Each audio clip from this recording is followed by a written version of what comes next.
so I think fear has a very important purpose that should be honored and esteemed. Absolutely. Yeah. And I show up maybe as a new person, how will I be received? How will I be perceived? I have. Yes. You gotta step back in as you feed into that. Absolutely. That foundation will always hold you.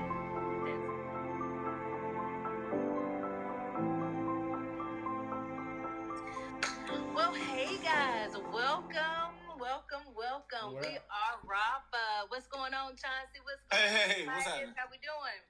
I'm fantastic. How are you? Hey, I'm wonderful. I'm alive, living the dream, baby. What about you? I have a smoothie. Oh, Chauncey. No, go ahead. No, I'm thinking about you. It doesn't matter who is the you that I'm referring to. I did not know that there was a smoothie spot by my house.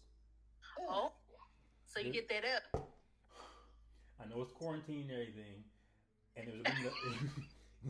there's a limit of 5 per person in the building, so maximum 5 in the building. I rolled up. I think they must be pretty new. I went in and I found it's a cocoa, banana, peanut butter, almond milk smoothie. When I tell you this one is good. Ooh, it sounds good. It sounds banana. So you did something new today. I like that. Yeah. So audience, today we want to discuss a very heavy topic that is permeating throughout the land, throughout the world, throughout the earth in different sectors, but most importantly within yourself and in your own environment, whatever your quarantine environment looks like. So today we want to talk about this magnanimous, ginormous concept, emotion that we all are affected by, and it is fear. What? You telling me you're not surprised? I know. Everybody's battling with this. Everybody's dealing with this. Media and all the above. So we want to lend our ear. We want to lend what we know. We want to lend our story. We want to hear your story and invite you into the conversation of fear. So, Chauncey, listen. I know this is a loaded concept. Will you please kind of give us something? I know you got something on fear. I know it. I do have something. And first, let me just say, I'm terribly excited about this conversation. I think this is probably the first conversation that I may get more out of this than anybody. And let me tell you why. I have always been aware of my fears my whole life. And at a certain point, I was so aware of it that I actually thought it was going to prevent me from ever becoming the person God created me to be. I literally lived in. Real quick. I know. It's so funny because I wouldn't even expect to talk about this, but I can. I grew up in a household of faith.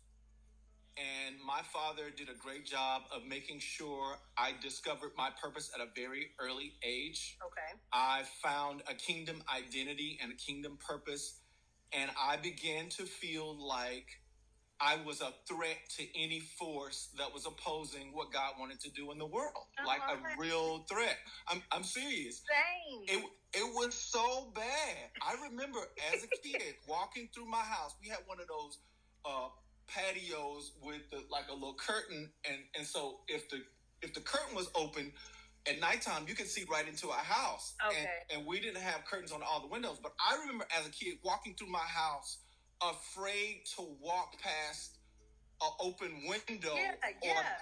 I literally, no, you understand. I literally ducked.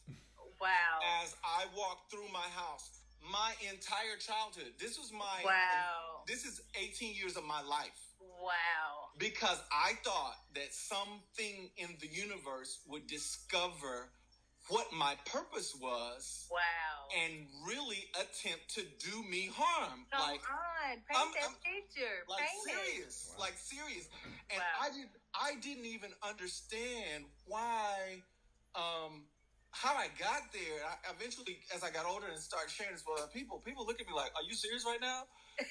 But the way now that I've grown and I've become aware of not only the dark forces, but also the spiritual forces and the angelic forces. Yeah. that are also present and are also interested in my being aware of them, Yeah. I have balance now.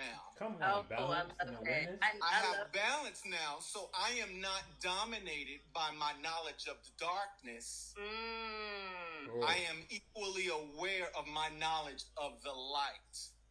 And so I walk, so I still walk through the house, and I'm still aware of all of the forces that oppose me. Yeah. But I'm just as much aware of all of the forces that support me. Come on. See, I love that you're highlighting this, because how many of us have dealt with fear even from a young age? I remember, you remember just when you would flush the toilet at night, you would race off, to the bedroom. Or if you had just got through watching a scary movie or something, soon as you cut the light off, soon as you cut that off, for some reason, fear just kind of gripped you. So what I love is that you're highlighting that this started in you from a young age, but now your perspective, you're talking about from a curtain and the dark. Now you're highlighting the dark forces, but you're also now acknowledging the light and the power of the angelic forces, the power, exactly. So that's a huge perspective. Did you have that as a child? I was clear. I was clear about as an adult. I was clear about the dark as a child, not because I was taught, but I could feel it. Yeah. Okay. And I don't know. I think sometimes I'm one of those kids where before I was able to accept things in my conscious, I dreamed about them in my subconscious. Okay. So there were things that I experienced in my dreams that made me know there were more things happening in the universe than I could see or interact with. Okay. And so I got introduced to it that way. And so I think I allowed my dream life to inform my physical life. And my first response to that was fear and intimidation. Okay. Because I didn't think I had anything to match that power. Do you know what I mean? Yeah. Do you know where all of that could have started? Is it a biological thing? Is it a what part you think? I don't know. I know you got some background on this. You said it led you to study, and you've been getting so into this. Oh, you're yeah. Well, so much, see, this is the beauty. This is one of the reasons why I will always be a student, because what I've decided is just because I don't know how something is doesn't mean that I don't believe that those things exist. And so rather, I have a choice when I discover something new. I can either back away, which is what I did as a child, and live small and try not to offend any dark forces, so that they have no reason to eliminate me. Right. That's a choice. Or I could prepare and equip and arm myself to engage. Okay. Which means I have to work and study things that other people aren't working and studying. So that I can go places where other people aren't trying to go. And not just be present, but be powerful. So that I might defend my family, my friends, my community. Myself. Things, you feel me? Myself, yeah. Yeah, so that's why I read, and that's why I listen, and that's why I seek, and that's why I travel. That's why my friends don't all believe the same thing, and they don't all read the same thing. Yeah. They don't all pray to the same God. They don't all worship the same religion. Absolutely. For me, it's critical, because I think in every piece of mankind, there's information about the entire whole to which we're all connected. Absolutely. And so that's how I got there. That is, young brother. Come on, talk to us.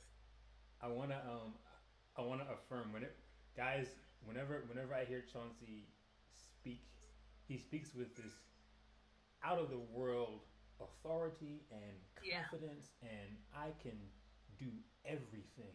Yes. What is not under my power, I can find out what it is and bring it under my power, and it's going to be mine to be able to accomplish and experience and impact and influence and everything else. Yeah. I think the biggest thing that you said that resonated with me, Chauncey, was Yeah. that you could choose, that you had the choice to Yes. pursue, to gain, to learn, to understand, and then after you gain, to then use that to your benefit. Yeah. And I think one of the really, really important things about that knowledge of choice, that knowledge of autonomy, it comes, it can be most um, strengthened Yeah.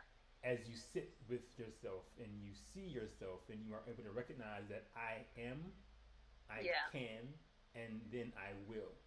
Yeah.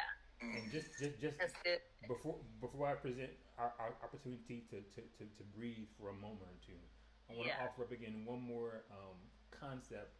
Those of us who are Bible versed, we remember Yeah. back in the Old Testament when God Elohim brought Yeah. himself and presented himself as I am. Yeah. Come on. And affirmations often begin with I am That's it. in some kind of way. That's To be right. able to hear and to be able to know that when you say that I am something, I am powerful, I am grounded, I am balanced, I am this, I am that, that you taking back your power, sitting in the power that has been given to you physically, and of course from the highest power as well. So I just want to offer us up a time to sit before we get in too deep into the conversation, Yeah. to breathe Absolutely. into the concepts that we're going to explore, open ourselves up to what we're going to explore as well, and to be able to properly, truthfully, and in a very, very whole way enter in. Absolutely. Is that all Thank right, you. guys? Yes, Bring sir. us on in. All Bring us right, cool, in. cool, cool. So we're gonna take Ooh. about a minute or so. If you're at Okay. home listening, online listening, wherever you are, join us. If you're in a car, keep driving, please. Um, but go ahead and take a minute. We're gonna begin in 4, 3, 2, 1. Breathe.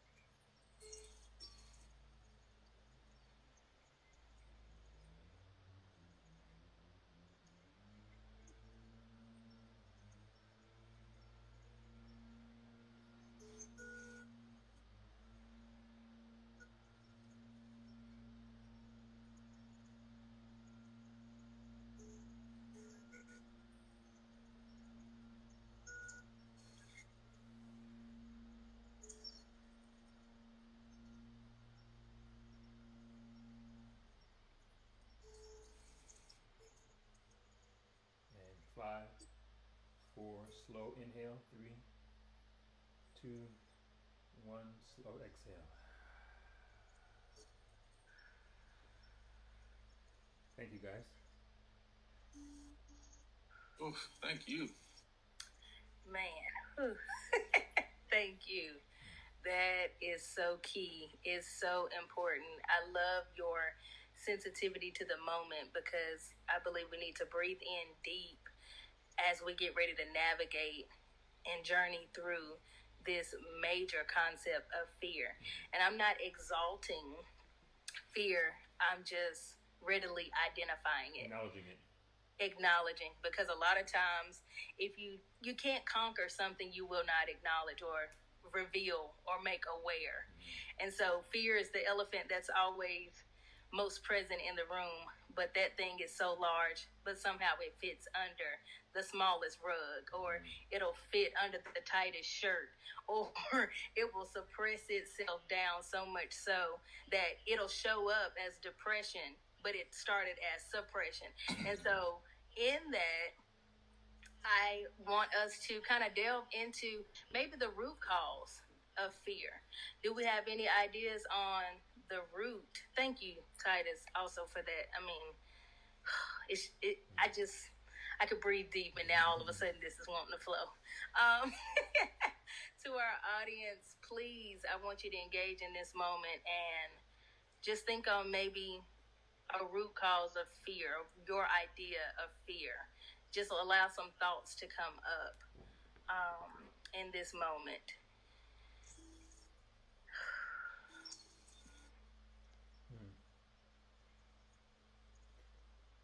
honestly, personally, like I just add one thing. Yeah.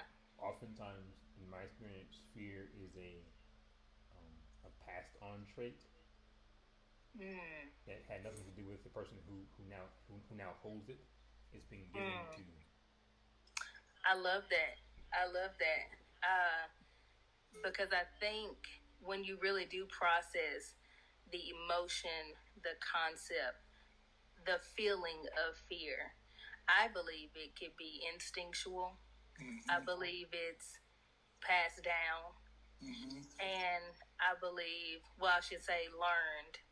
And then I can say taught. Mm-hmm.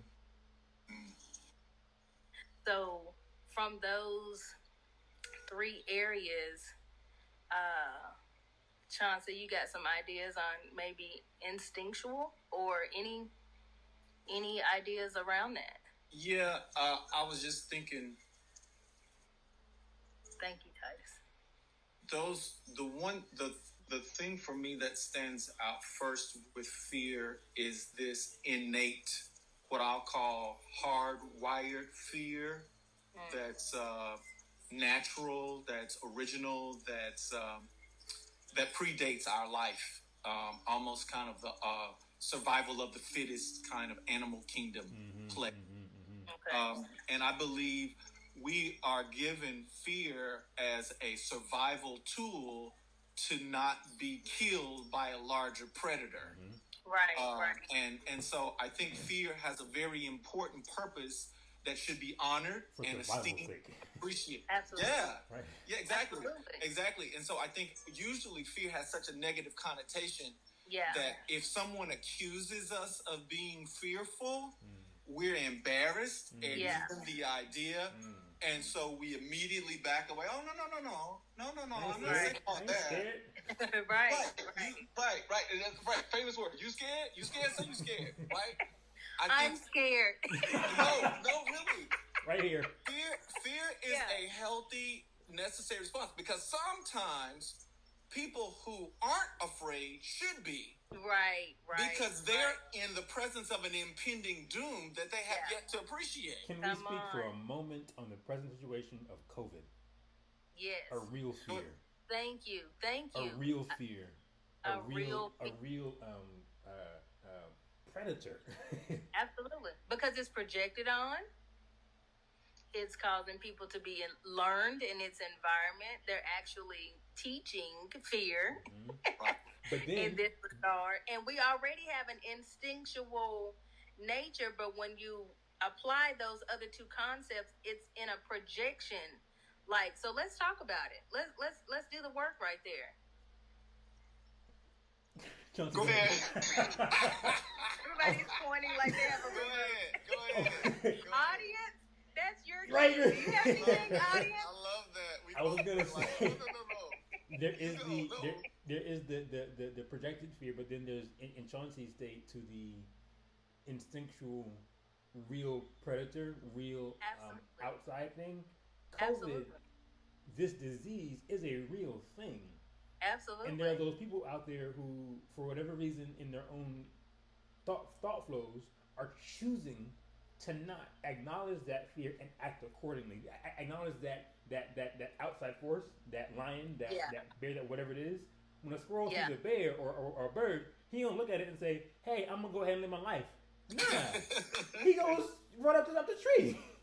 Absolutely. You know? Right. Absolutely. I think one of the things, and this is it can get a little hairy when we start talking about the physical and the spiritual and the material or whatever, but we kind of gotta do a little bit of this, right? Because we've gotten conditioned to dealing with physical threats. Right. Right. If someone big or someone with a gun walks into your room, everybody screams, everybody runs, somebody pulls an alarm, people know to dial 911. We're comfortable, we're practiced, we're used to responding to physical threats because we see them. It's right there. Absolutely. But this threat, although it's extremely real, we don't even know when it's in the vicinity. It's not like a tornado. It's not like a hurricane. It could be right next to you. It could literally be on you. you can't see it. Right. So how do you don't know to run up the tree. You don't know to go wash your hands. You don't know to go take your temperature or go to the doctor. Right. It's this ever present, invisible, viral, so small that the eye can't see. So in a material worldview, it shouldn't even exist. Right. True. And so part of what I think is happening with us as a society is some of us are being challenged or being confronted with having a worldview that only allows the physical and material to matter, to exist. Absolutely. Now, this is why I think it's so great that we're having this conversation, because we already have a worldview that does not just it honors the physical, but it does not esteem the physical above the invisible and above the spiritual. And I think that's critical. Absolutely. So some people, some institutions, some organizations, some people who ordinarily would be helpful in a crisis like this, the fire department, the police department, right? These institutions that we've created and that we rely on, 911. Authority, They like, no, we don't have an agency for that. We don't have a group for that. Right. Yeah. And then there's also, and I'm only going to dip here for a minute, but there's also some groups of us who have just chosen to ignore what we know because it's expedient to ignore it. It doesn't fit with what our agenda is for the community and the collective right now. So even though we're aware of it, we're choosing not to talk about it and to acknowledge it and to prepare for it and to address it because it might hurt us. And financial to be aware of it. Inconvenience. Absolutely. But then can I lend the idea that not everybody is being careless, so to speak, in their own world of them overcoming the concept of fear or not wanting to be controlled by COVID. Now, I'm not talking about the pathogen at this point. I'm talking about how they may choose not to wear masks. They may choose that, hey, I'm going to die at some point, if it's going to be by COVID or if it's going to be just because, guys, it says my time has expired and they're just living their life. It doesn't mean that they're not being cautious in nature. Now, I have to wear a mask. I do because I have a condition already, asthma, and I'm prone to getting pneumonia. So again, it would better suit me personally to try to harm myself at best. But I then can't be controlled in that, because if I let the idea of my chronic issue, I would never come out the house. Right. You know what I'm saying? I would recall every time I was in the hospital.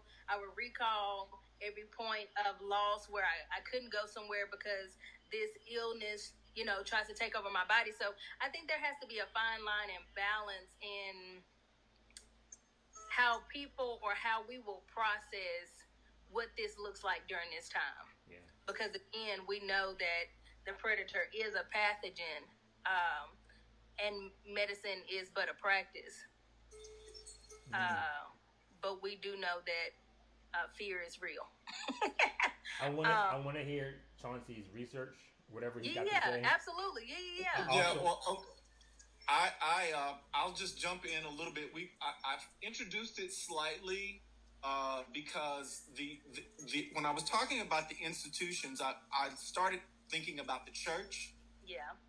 Because the old view before the Enlightenment, the old view was man is the center of the universe, right? Man is the be all and end all. God did all this for us. Right. And he wants us to be in charge of it, right? That's kind of the old view.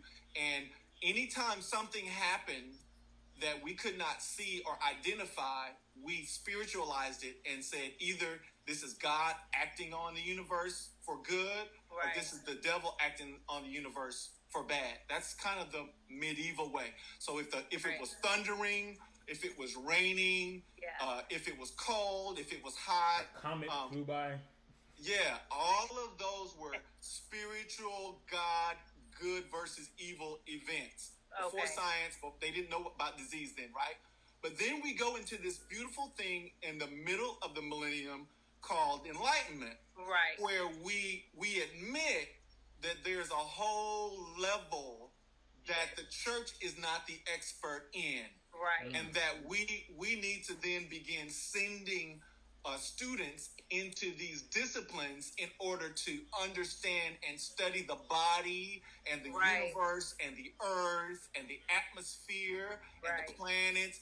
And then we discover that, in fact, it is the sun that is the center of our galaxy, not the earth, right? Yeah. And so some people, even though that has happened in world history, some people live in a medieval worldview, right, where everything is a God thing or a devil thing.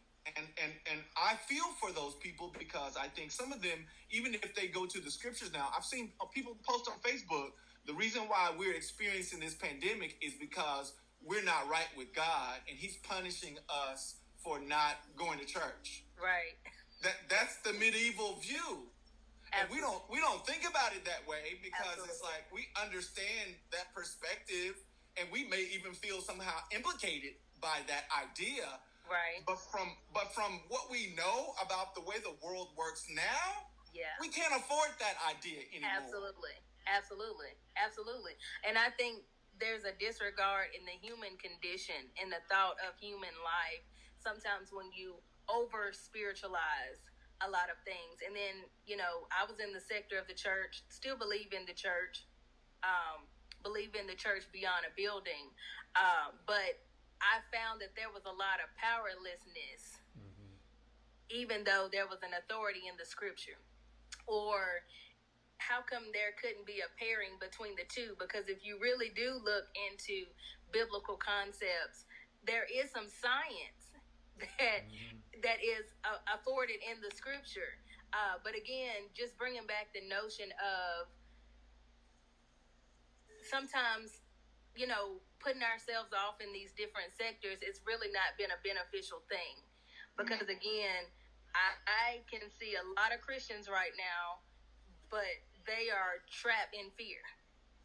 But you got the authority, you got the word, you declare that God is in control of all things, but your actions speak otherwise. Your actions speak otherwise. Your behaviors speak otherwise.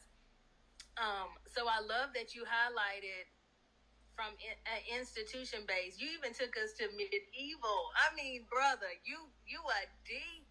Well, I don't do that for the sake of doing it. I actually think there are a lot of people who still have a medieval worldview, and anytime something good happens to them, they say, "Oh, God must be pleased with me." Right. They get a new job, new house, raise, new relationship. Oh, God must be pleased with me.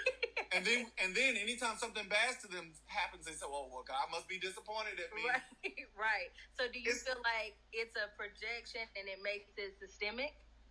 Oh, definitely. And I think it also is a lower level of reality. It's a lower level of existence that doesn't prepare you for things like what's happening right now. What's happening right now cannot be explained with a medieval worldview. There's no words for it. There's no language for it. There's no ideas for it. It can be explained, but it can't be properly experienced. Absolutely. Well, yeah, that may be true. I would struggle to explain it from a worldview. I would run out of words and ideas. Right. But what I think we need to do is acknowledge that people are in different places, experiencing the same thing. The other thing I wanted to mention is another thing that's unique about this situation is when you have a physical incident, terrorism or some tragedy or some natural disaster, it always happens in a place and a time to a people.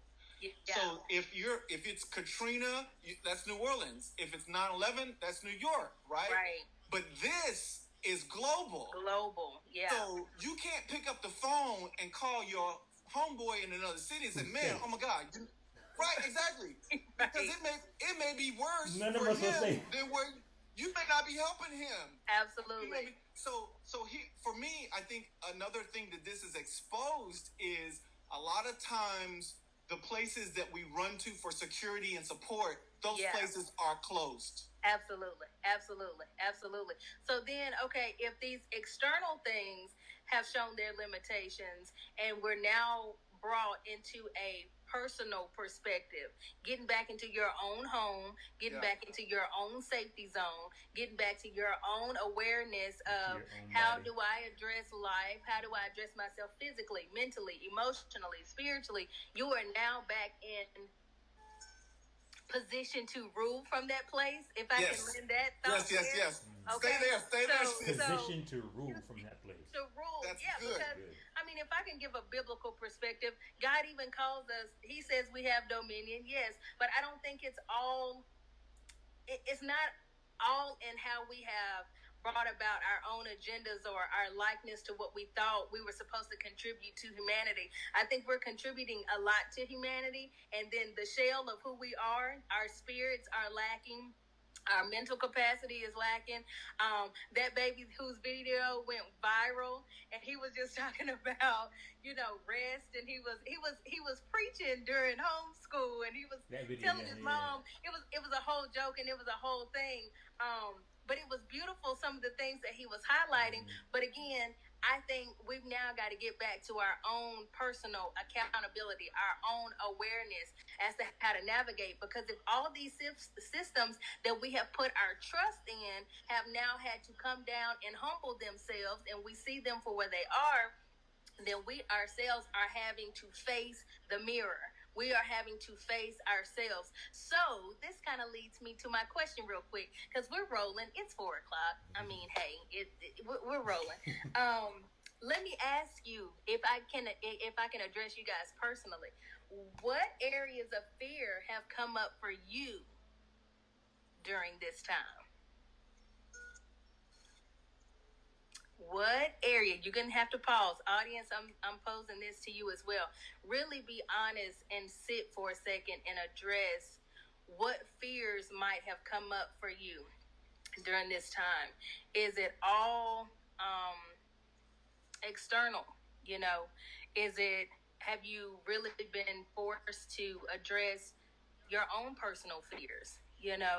What is happening in my world? What's happening with me spiritually? What's happening with me emotionally? What's happening with me financially? What's happening with my goals?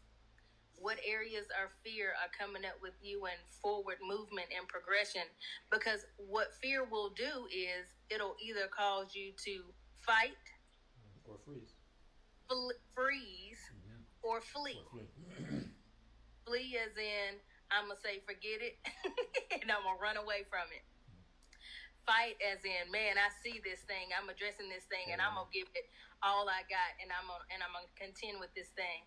And then you have the freeze moment, which I don't want any of us to experience, because you can get stuck in time. You can get stuck in time. You can get stuck in a window right now of what the earth is going through, because the earth itself is going through the pains beyond the point of this pandemic. But I want to bring us to a real, bringing it in personal home. What fears can anybody? Chauncey, do you have anything just yet? I have something, but I was hoping that you would go first, because I feel like I've been talking so much in this conversation already. Oh, you're doing great. You're doing fine. I feel as though I honestly did fight, flight, freeze. I think I did all 3 of them. And I'm going to preface this by a question that was asked at my job one day: what things do you fear when you come to work? And I had a hard time because I've learned in the past couple of years to not fear much of anything, because I've gotten into a mindset of being present with what is, and with what is I have. I will move forward with what I have, not letting too many more things beyond me, beyond my realm of access, control or impact what I can do forward. But I'm still human. I still have tendencies. I still have anxieties. I still have goals and things. And for a moment in time, I just acted and then I froze, and I wasn't sure. Okay, I've got a change at work. I've got a change in society, in the outside world. How will I move forward in this? Um, and I I didn't run from anything. I didn't run from anything at all. I went in. I ended up painting a lot. Um, I ended up navigating some deeper work Yeah. inside myself to listen to myself a bit more, and that came through in some new education opportunities. That came through in some new life planning. That came through in recognizing the opportunity that I have now to not go out, Right. but to then go in. Absolutely. Ooh. You offered a lot. Um, so you said you experienced all three. Somewhat. Thank you. Thank you for that truth and honesty. Chauncey, before I land something, you got something? No, go ahead. You sure? Yeah. Okay. I can say from me during this time, every fear you can think of has probably spun up for me.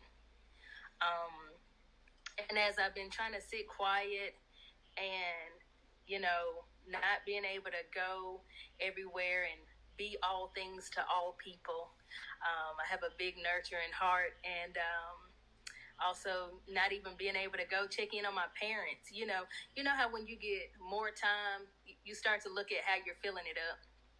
Mm-hmm. And so being left to not be able to do that, I had to sit with myself. And when I tell y'all, I have been shifted in my spiritual perspective. I had so many fears that I was forced to address that I didn't realize had been covered up with so much doctrine, but not a personal practice. Mm-hmm. Okay, I've been teaching for so long, preaching for so long, and not saying that I wasn't effective, and not saying that the word didn't have authority, and not saying that I wasn't being authentic. But I had to say that a lot of those concepts did not serve me during this time.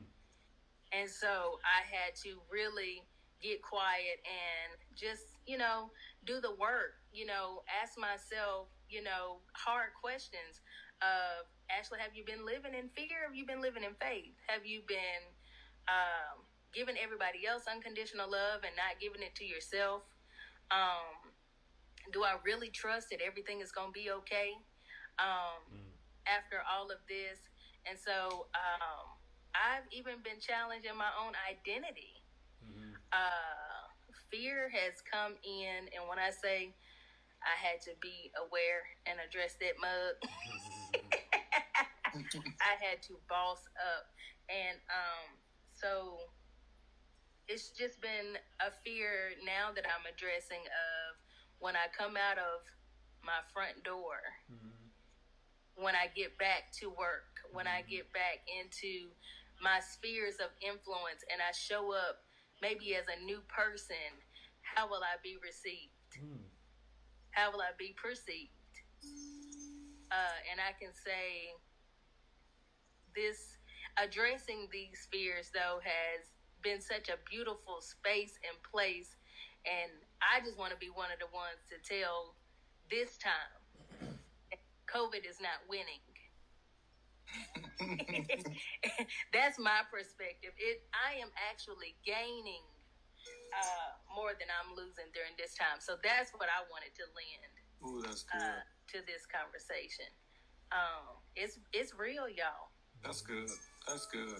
And I never would have addressed it at this magnitude if I could keep picking up everybody else. If I could keep dealing with their fears, helping them overcome their stuff, and not have to sit and address my own. Yeah. So it's a real place. It's a lot of real work. It's some tears cried. It's some horrible thoughts. Because, fear will cause you to address your thought life. And again, you have to go into And what I'm feeling, is it instinctual? Is it learned? Mm-hmm. Is it taught? Mm-hmm. And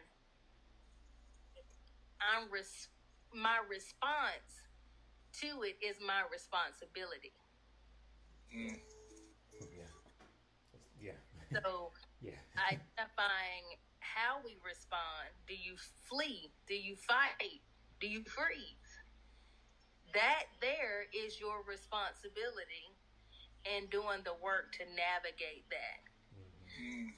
So I know we're covering a whole lot.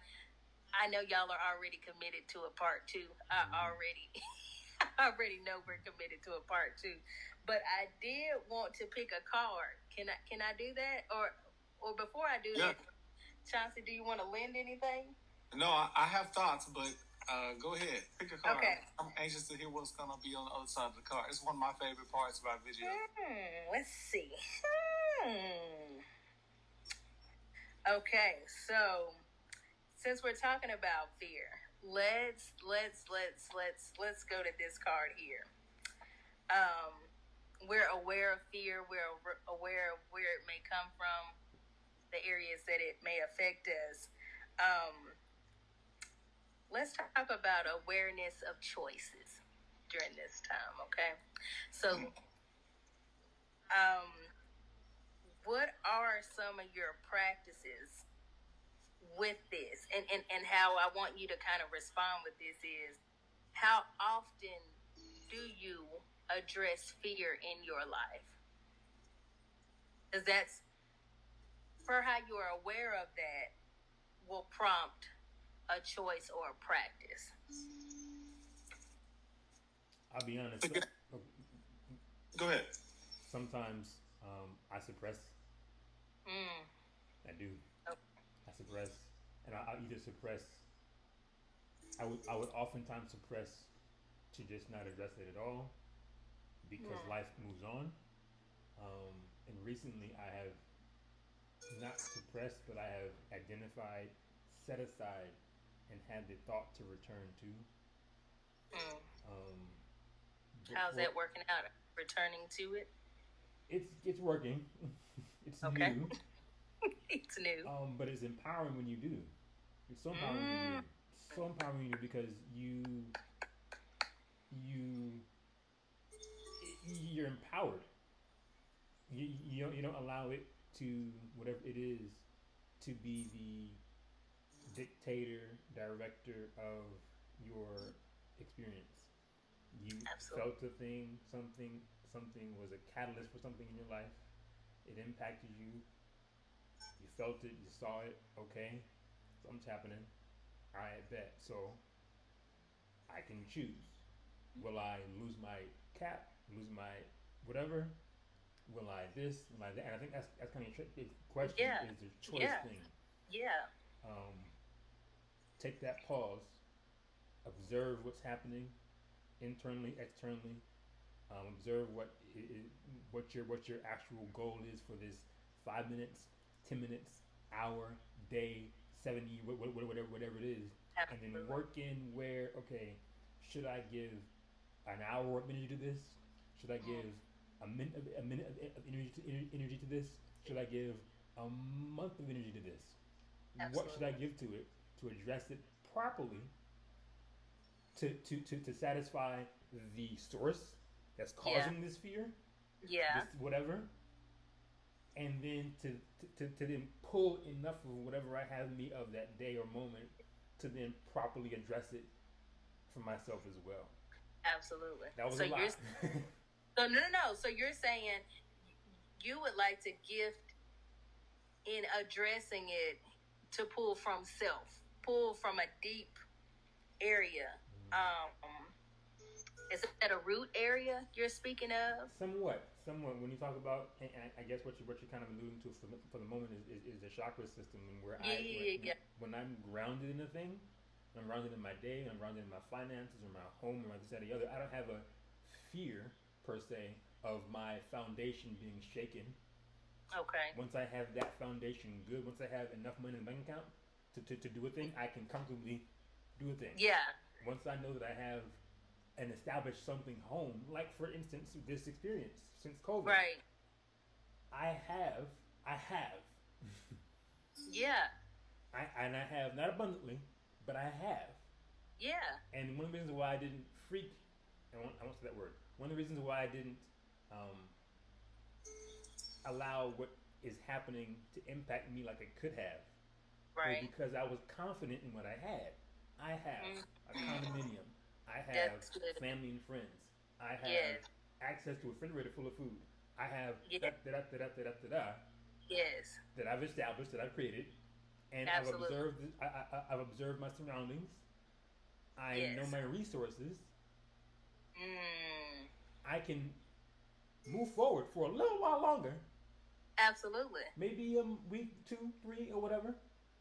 And whatever the situation is, know your resource, know your access, know your people, know whatever you have to Absolutely. lean back onto. And I think it's important to first, again, like you said, Twin, create that foundational root of Yes. I have. Yes. You got to feed Established. back in as you feed into Absolutely. that foundation will always hold you That's it. to That's then be it. able to confidently move into pleasure, move into expression, move into love, move into this or the other in a very, very complete and whole way. So I think my awareness of my choice, my continual awareness of my experience and my resource in my community gave me a Yes. chance to not allow the impact of the situation on the outside deeply. And again, y'all, I got my No, stuff. this is none of that. This is I huge got my though. stuff. No, no, no. This is huge because I love that you're going back to what Chauncey gave to the conversation at first. Fear is not all bad. It shows up, and if you make the choice to do something with it, you can be empowered to overcome it. So I love that, although I know in your mind you're like, man, I just gave a lot. Yeah, but you gave the sum of a lot of what making a powerful choice to not succumb, to not to be impacted by fear, but not allowing fear to dominate. It's like, thank you for your presence. Thank you for causing me to have to come to this point, and I've got to do something, and not shrinking back. Because I know medically, even in your brain, you have is it your amygdala? It is the sensory awareness aspect of fear. So again, trying to discredit fear and dispel and say you can't have it. God Himself even acknowledges it by saying, "Fear not." But I don't think He's saying don't fear. I think He's just saying don't be overcome by it, because it will actually strengthen you if you allow it to be a sparring partner. Sometimes you'd be surprised how much muscle you gain by overcoming it. So That's thank good. you, brother. Thank you, brother, for that. Chauncey? That was a tough one for me, but I think I settled on the concept of choosing to rest. I am a worker. My natural Yes, you are. tendency. Yes. I work the way I breathe. It is the thing that I always default to, right? But in this season, I initially caught myself trying to use work as a distraction. I used work so that I didn't have to think or sit or feel or acknowledge. Okay. And so I made myself stop relying on work to fill space in my day. Okay. And that was a fear-based move? Yeah, for me, I wasn't sure how I would respond if I actually sat in everything that's actually happening. Okay. I didn't initially trust the systems that I created to manage them in a healthy manner. Good. So I was working so that I didn't have to. Yes. And that's my natural response. But what I discovered for me, in order for me to find rest, I had to find love. I know that seems really strange and unconnected, No, because I just trust me, of it. trust me when I tell you, because I have to rest in something, in a value that's not based on what I do to earn value. Yes. Do you know what I mean? When I'm working, I'm valued because I get a paycheck. Somebody has an office for me. Yes. There's space for me. There's a name tag. I have a phone number you can dial, and I'll pick up the phone. That's my value, what I do and what I get paid for. So for me, choosing to rest means I have to value myself on something that has nothing to do with my doing. Come on. So how for me, in what economy do you get worth by existing? Exactly. Come on, run right there. Just take off. You know what I mean? Just I'm about right there.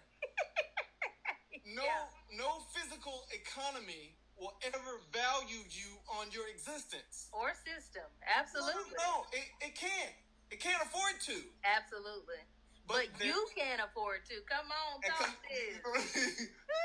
So what I had to find is I had to find my value and my purpose and my meaning in my existence, not in my doing. That's good. And how I found it, well, the way I'm experiencing it now is when my family wants to get on and Zoom, or my fraternity wants to get on and Zoom. Right. I don't have to say, hey, I'm doing good because I'm working and I'm doing this project and I've just finished this and I decided that I'm about to build a thing. You know what I mean? That's what that's not where I'm coming. I'm not coming from that place. Yeah. I'm coming from this available, open-handed, able to entertain all that's happening to me. And it's funny. Well, in this Zoom call, my brother asked the question. We'd all gone and we'd all kind of made jokes and talked about, I started this whole conversation. What's your song are you listening to during the pandemic? What's your favorite movie? If you had to read a book for the rest of the pandemic, what would it be? Doing that stuff. And he asked this question. He stopped it all. He said, what I want to know is, are you scared? He said it just like that. Are you scared? And for that to come from my brother, who I'm the closest in the family with, he knows me the best. He pushes me the most. He's criticized me the most. You know what I mean? He's that edge person. For him to ask me, are you scared? I have a choice. You got the choice. I could either confront him and fight him and say, what do you mean am I scared? You scared? I could flee from it. I could change the subject. And I'll be like, I ain't never scared. Right. Or I could rest. Come on. In my being and say, you know what? I have fear. Yeah. But I've chosen not to be dominated or overcome or wrestled down by fear. Yes. Because I don't just have fear. Fear is one of the things I have. I don't just have fear. I don't just have fear. Come on. And so I'm not going to allow myself to be defined by the fear that I have. I'm not going to allow myself to be defined by the places I can't go. Yeah. I'm not going to allow myself to be defined by the work I can't do, the money I can't make. That's it. Or the title. I'm choosing to value myself in my very existence. Come on.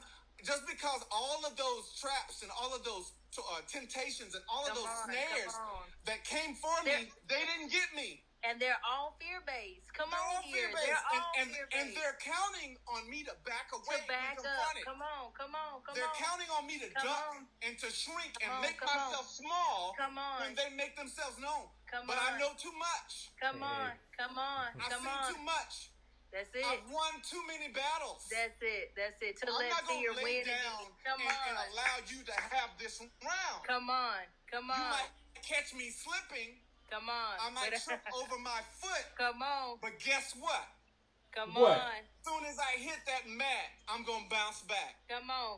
Soon as you get quiet and rest. Come on. Exactly. Here. Come on here. And resting, a lot of people have a misconception about resting. They think resting is a low energy event. Yeah. Come on, talk about it. But resting takes more energy than working. Resting consumes you because it is the time that God has set about in the universe for us to recharge and refill and replenish and renew so that we may have dominion. Come on. Because you can't go nonstop and have dominion. Come on. You're not a machine.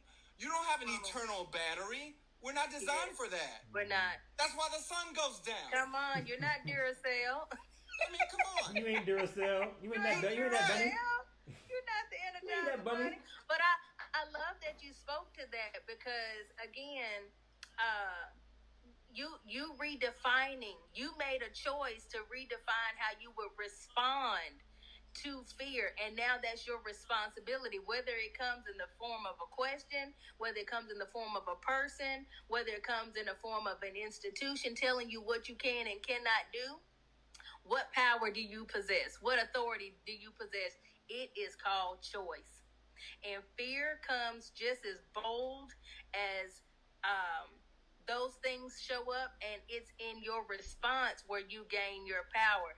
I love that you spoke about rest because, again, that is a power move. That's a trusting move. When you can recline, when you can relax, when you can lay back in green pastures, when you're actually responding from a real place of power, not shrinking back. Shrinking back may look like a powerful choice in the moment. It's all emotion-based, and you don't realize you're going to have to face that mad again. But I love that you opted, as somebody who produces so much, to trust and rest. And I love that you highlighted it from love, because that's my response as well. My choice is to love self. When I talked about processing a lot of where I am spiritually, my own personal identity in Christ and what all that looks like, I'm choosing now not to shrink back. But y'all, I'm allowing myself to cry. Yeah. If I feel a point of fear, I cry.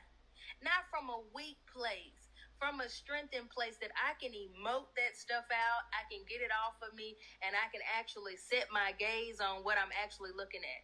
Is it something that I need to address? Is it something that I need to let go of? Is it something that I need to kind of change my response to? I will cry. I'll write. I'll make space for the moment. Just like Titus said, just taking time to pause. I will do that as well. I will now rest. I will rest in not having to walk around like the Hulk. I will rest in not having to project or pretend or, any of those things that fear causes you to morph or put on these capes as if we are superheroes that have to look a certain way. But to actually overcome fear is just, really, it starts with choice. It really starts with the choice to respond differently. Yep. And again, audience, your response is your responsibility. Be empowered by that. Be empowered to just be free, which I hope we talk about in the next video. I really do, because I think fear infringes solely upon freedom. So I'm down for that. I'm down for that. You're down for it? Yeah. Oh, definitely. So what I'm going to say is real quick, as we wrap it up, because, guys, we can keep talking about this all day, and this is wonderful. And can I say I feel free? Mm-hmm. I feel y'all have given so much to me. I feel inspired. I love having this space, even to get this off, because, again, I've been at home by myself. So who could I have had this conversation with? Thank God for the gift of the internet.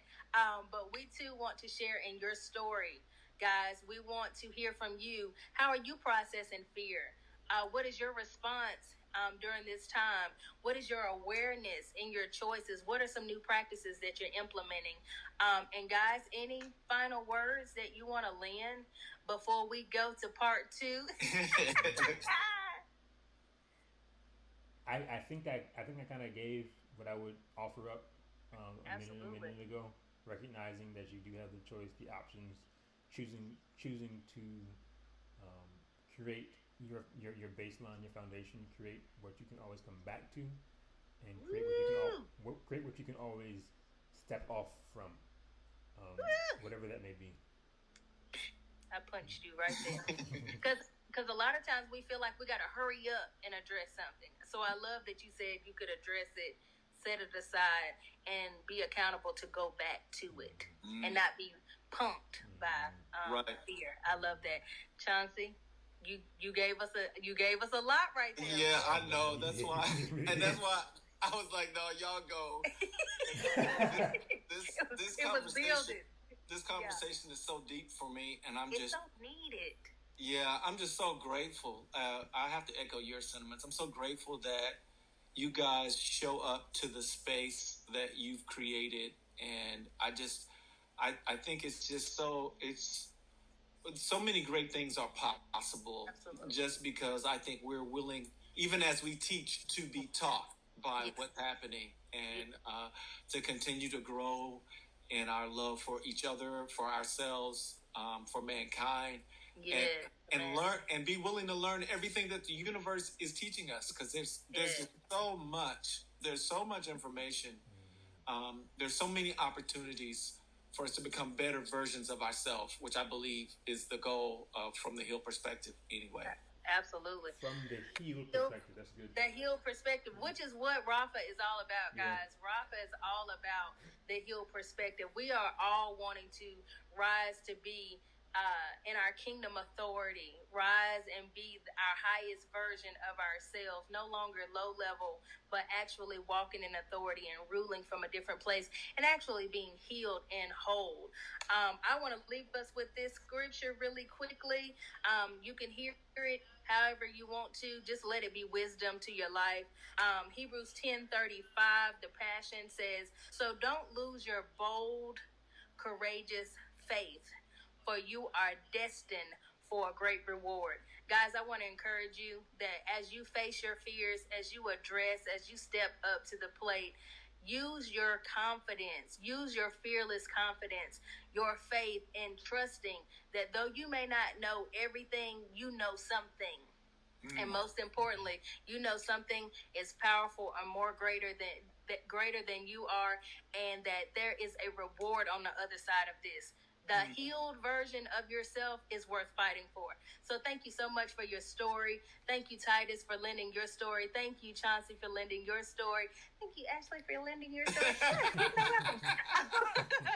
We just thank God for the Holy Spirit's presence as well. I love you guys so very much. Until next time, we will see you on Rapha's page on Instagram, Rapha_collective. On Facebook, we are Rapha Enrichment Community. Always know that we are here for you. Check us out, comment, like, share. We want you as part of the family. We want to hear from you. So peace, love, light, and blessings. Mwah. Love you guys. Love you. Breathe life, y'all. Peace. Mwah.